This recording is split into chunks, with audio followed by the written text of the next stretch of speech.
Et si un enfant pouvait apprendre à détester un parent sans jamais avoir vécu la moindre violence? Et si ce rejet n'était pas spontané, mais construit?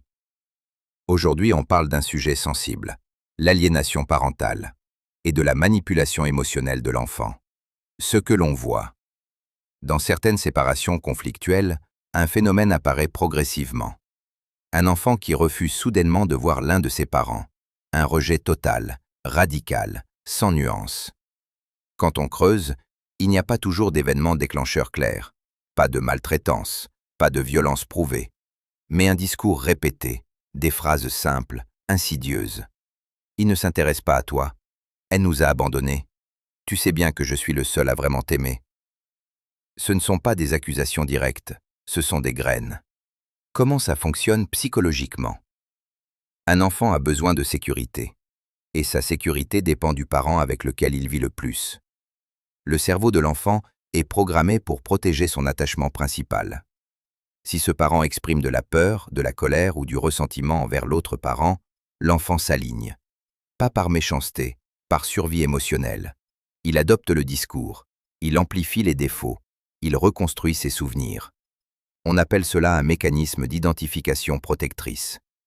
L'enfant croit choisir. En réalité, il s'adapte. Les signes fréquents. Certains signaux reviennent souvent. Discours stéréotypé, presque adulte dans la bouche d'un enfant. Absence totale d'ambivalence, un parent parfait, l'autre totalement mauvais. Refus catégorique sans fait concret. Réécriture de souvenirs positifs. L'enfant peut aller jusqu'à inventer des reproches pour justifier son rejet. Ce n'est pas de la manipulation consciente, c'est une loyauté inconsciente. Le danger invisible. Le problème n'est pas seulement la relation parent-enfant.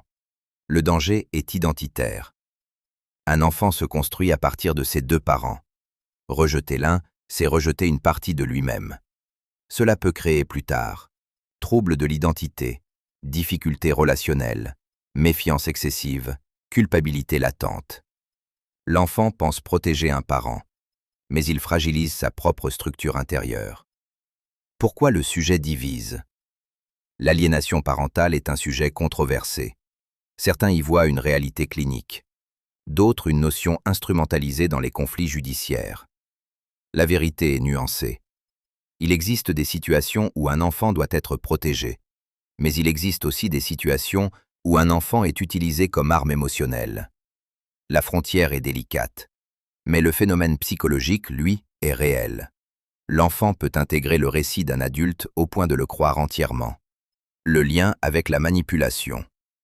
Au fond, l'aliénation parentale repose sur le même mécanisme que toute manipulation. Répétition, doute, loyauté, peur implicite. Et toujours cette idée, si tu m'aimes, tu dois me choisir. Conclusion. Un enfant ne devrait jamais porter le poids d'un conflit d'adulte. Il ne devrait pas avoir à choisir, ni à trahir, ni à s'aligner. Il devrait pouvoir aimer ses deux parents sans culpabilité. Ce sujet vous parle peut-être personnellement. Il traverse aussi mon roman Aliénation, où la manipulation familiale devient un labyrinthe psychologique. Le lien est en description. Et si cette vidéo peut servir à une chose, c'est rappeler que protéger un enfant, c'est le libérer des guerres d'adultes,